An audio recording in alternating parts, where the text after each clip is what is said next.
Welcome to the moment Donald Trump has feared for years, because this is the beginning of the end of his presidency. The government has reopened, so Mike Johnson had to swear in the new Democratic Congresswoman, Adelita Grijalva, from Arizona, and she instantly became signature number 218 on the discharge petition to release the Epstein files. So that number matters because 218 means the vote is happening whether Mike Johnson likes it or not. And now Trump is exploding on social media because he sees the writing on the wall and he's scared. He is writing in all caps, y'all, so you know he mad. So buckle up, then like and subscribe because I'm going to break it all down for y'all. This is Cameron Williams, and welcome to Pragmotiv News.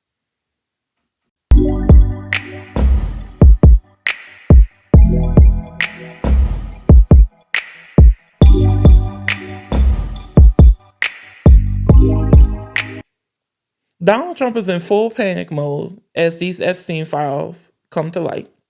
At 6:30 this morning, he was screaming on Nothing But Lies Social, claiming Democrats are reviving what he calls the Epstein hoax to distract from their own political failures, especially the government shutdown. He insists the DOJ already released 50,000 pages of documents, and he's also saying some, quote, weak Republicans are falling for Democratic pressure, and argues Epstein was a Democratic problem, not a Republican one. He tells people to question Bill Clinton, Reid Hoffman, and Larry Summers instead of him, and ends by saying that he has a country to run. Bitch, I know that's a whole lie. Because you ain't running nothing. Stephen Miller is. All you're doing is building the damn ballroom. You're fucking tweaking. Him being this mad and avoiding questions by reporters is just making it 100% worse. And I'm here for it. It's also hilarious that he thinks talking about Bill Clinton will take the attention off of him. But no, Donnie, we don't care about Bill Clinton. Anyone who participated in the unmelanated Diddy freak-offs should be canceled. I don't give a shit. That's the difference between MAGA and Democrats. We're not a cult. Y'all are. But it's unraveling before our eyes. We can see that clear as day. When the 20,000 emails got released, CNN put out this article. I'll summarize it for y'all.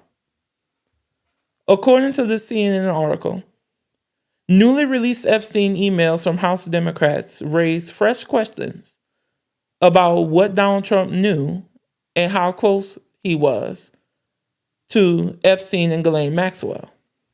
One email has Epstein describing Trump as, quote, the dog that hasn't barked, a phrase meaning someone who stays silent when they really should speak up.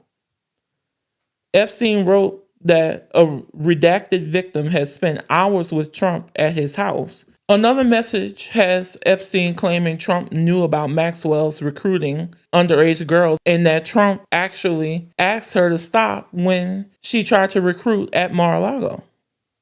This directly contradicts Maxwell's later testimony to the Trump Justice Department, where she said she didn't recall Trump ever being at Epstein's house. So there are also messages where Epstein flat out claims he knows, quote, how dirty Donald is. Finally, the article notes that Trump has been trying to downplay the new document release, publicly warning Republicans not to get involved and privately resisting efforts to make the files fully available to the public. So now let's take a closer look at these emails.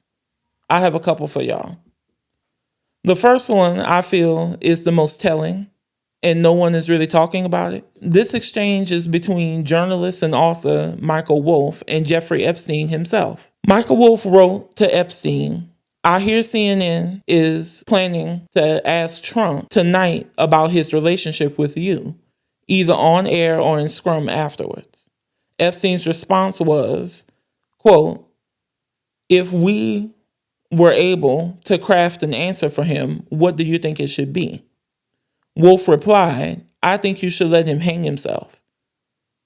If he says he hasn't been on the plane or to the house, then that gives you a valuable PR and political currency.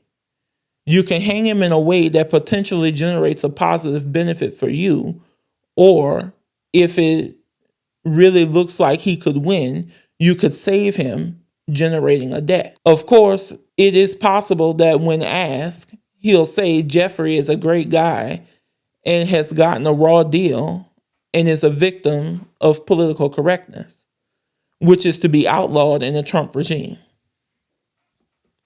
To me, this is very telling.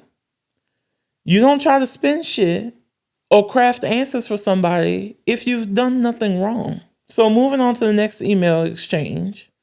This one is between Ghislaine Maxwell and Jeffrey Epstein.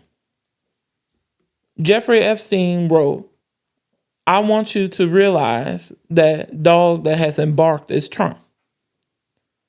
Redacted victim spent hours at my house with him. He has never once been mentioned. Police chief, etc. I'm 75% there. Ghislaine Maxwell replied, I have been thinking about that. They ass is apparently can't type. So what I get from this is Trump possibly knew what Epstein was doing. So if he did know, and that's a big if, why didn't he come forward? That's anyone's guess. I personally think his reasoning for not saying something is that either he feared Epstein, or the more apparent reason in my mind is that he was fine with it and even participated, therefore coming forward could implicate him. That's just my opinion. Y'all form your own. Now that this stuff is coming forward, MAGA is in shambles. Check out this video from Midas Touch. This is not good, Donald and MAGA Mike. Your presidency is slipping away. Mass Republican defections.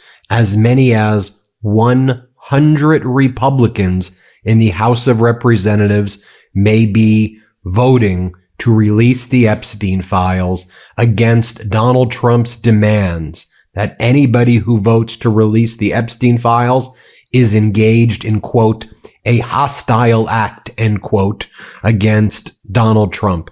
So as you probably know by now by watching our reporting, Adelita Grijalva, now the congresswoman from Arizona's 7th Congressional District, became the 218th signature on the discharge petition that was initiated by Congress members Ro Khanna, Democrat, and Congressman Thomas Massie, Republican, to release the Epstein files. Now, that has to ripen, and a vote will be taking place next week to release the Epstein files per what MAGA Mike says is going down. Now, only a handful of Republicans signed the discharge petition because some said, well, we can't go against the procedures and rules of the House, which would require this to get out of a committee and put on the House floor. Now, all of the Republican committees blocked a vote on the Epstein file from reaching the House floor. But what these Republican Congress members have all said, if the discharge petition is successful, which it has been, they all said that they will be voting to release the Epstein files. I think on the low end, there will be about 40 defections. On the high end, I think it could be as much as 100 defections. The more defections, it's important because this has to pass in both the House and it has to pass in the Senate before it ultimately works its way to Donald Trump.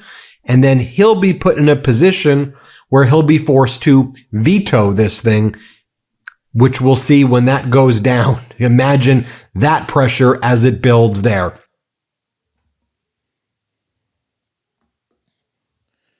Yeah, this is very bad for him. If it gets enough votes in the House, it puts pressure on the Senate. And if the Senate passes it by a large margin, then it puts pressure on Trump to sign it. Knowing him, he won't. He'll probably veto it. So if that happens, Congress can do a veto override by getting to a 2/3 margin in both the House and the Senate. And with the current makeup of the U.S. House of Representatives being 433 people due to 2 vacancies, that makes the 2/3 threshold drop to 289 votes from 290. And with the party makeup being 219 Republicans and 214 Democrats, that means we need 75 Republicans to vote with all 214 Democrats to veto override Trump in the House of Representatives.